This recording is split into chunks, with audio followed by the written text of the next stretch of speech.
This morning we have lessons about God's grace. In fact, it's something that continues throughout most of Christian history, that we focus on God's grace. And this morning we're going to talk about a little bit of our own United Methodist heritage and some grace that is talked about there. You see, early on, John and Charles Wesley talked about three kinds of grace.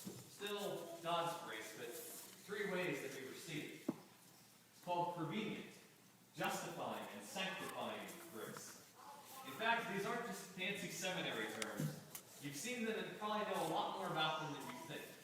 In fact, this morning, as you sang the first two hymns, they were listed at the top left and right corners of each of the pages, prevenient and justifying. And that third hymn, Pastor pulled a fast one, put a sanctifying one in there. But you see, to start things off, because each of these are something unique that help us in the journey, because it's the grace that goes before us, it's the grace that's within us before we know God, and it's the grace that justifies us before God. That's what these truly are. And our lessons will help us understand that a bit more. So that first grace, prevenient grace, what's that? It's the grace that is with us before we know God.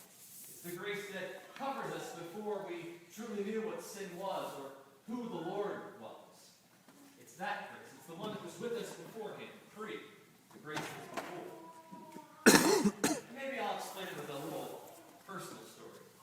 You see, growing up, my mom would often refer to me as her child of grace.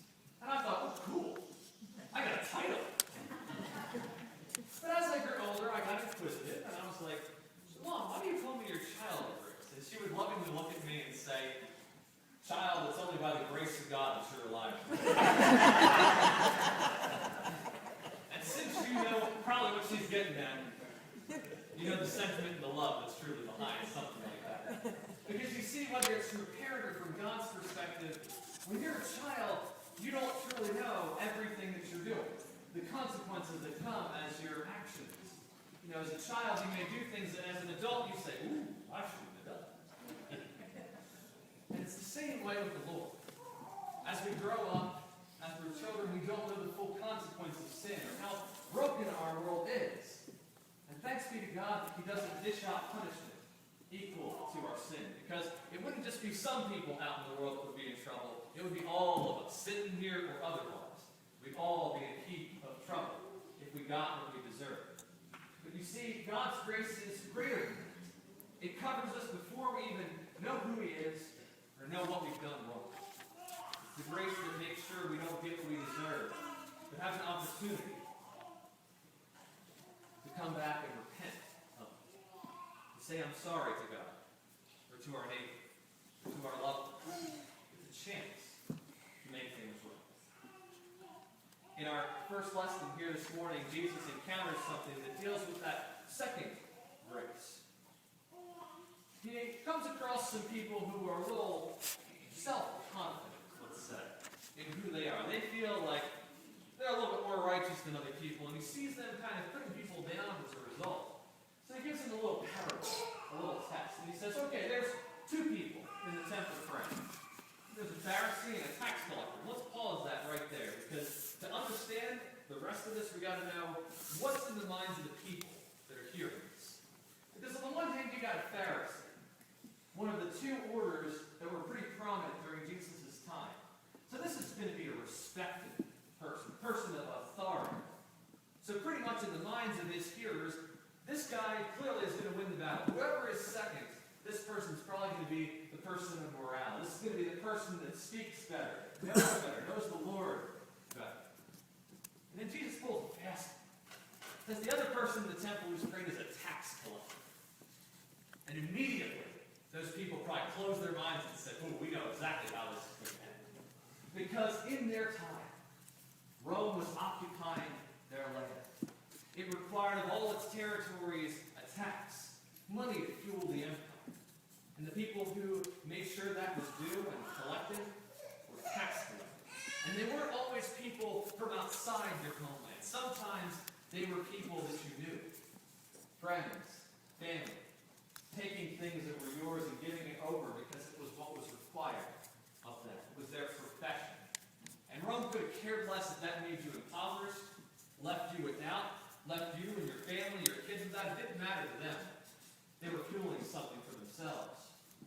didn't matter. And these tax collectors were the agents of it. So they were pretty reviled in their society. They weren't looked upon very well. So, in everybody's ears, this person was certainly not going to be someone good in this world. But Jesus goes on and says, these two people are praying. This Pharisee gets up and says all these nice prayers. Oh, I'm better than the others, God, because you've made me not an adulterer or a tax collector. And he then decides to boast, decides to tell God, hey, I'm really good. Because I fast twice a week, and I give 10% of all my income to you. Gotta watch out when you boast to God about how good you are. But then Jesus says this tax collector, who doesn't feel good enough to even lift his head to heaven, decides to say just a short prayer. Lord, have mercy on me, a sinner. Jesus finished that parable by saying that this man, the tax collector, not the Pharisee, he points it out, is justified before God when he leaves that place. And there's that term, justified. You see, I don't think it was a matter of words that separated this tax collector from the Pharisee. It was a condition of his heart, a condition of faith. He had come to a realization of what he had done wrong and wanted to come to God to seek forgiveness about it. He didn't want to just sit with it and realize, I've done God wrong or I've done some people wrong. He wanted to act on it. He came to a knowledge of something. He just couldn't sit still because of it. It's that way in justifying grace. It's when we decide to say, yes, I'm a sinner too. And I need some help. Because you see, there's no amount of good works we could possibly do to justify ourselves. It had to come from somewhere else. And it came from the man, Jesus. You see, he was able to take all sin. When he came, when he died, when he rose again, and then ascended to God, it enabled all of us to be forgiven. We become children of grace. Because of what he did, we were justified to then not mope around and say, I'm a sinner and I'm going to get what I deserve one day. That we could say, I'm forgiven. And not because of what I've done. Because of what he has done. And so all of us who believe can say with confidence that the past is the past. And something is waiting for me in the future. See, unfortunately, sometimes that's all the story that is written. That as people of today, we just come to faith, we come to know Jesus and accept his forgiveness, and sometimes we stop. Sometimes it happens in the mission field too. You set people up, you convert them, and then that's all we do. But there is more to the story. And our early Methodist founders found it right to say there's something that continues on after that. There's work to be done. And they called it sanctifying grace. The grace that leads us into a future. What's that? In our daily lives, we have this similar experience. When you come to know a new skill, you say, okay, I know the basics, that's enough. You try and learn something more. Try and improve our skill sets. Try and be better at our job, better in our marriage, better in our homes and upkeep. We try and enhance something. We just don't sit at status quo. It's like it's boring after a while. So John and Charles Wesley looked at it and said, you know what? There's stuff we can do. There's ways we can be better Christians, better people, a holier people, a less sinful people. And because of God's grace, we're going to pursue that every minute of every day, as long as we're here. You see, they believed that we could lead better lives. They didn't just say, okay, well, one's a sinner, always a sinner. They said, no, God's changed the equation. We can be forgiving people, better people, and as a result, let's try and live that out. So they weren't content with just being sinners all the time. They wanted to live sinless lives, if at all possible. And they found strength in God as a result. So that is what's before us today.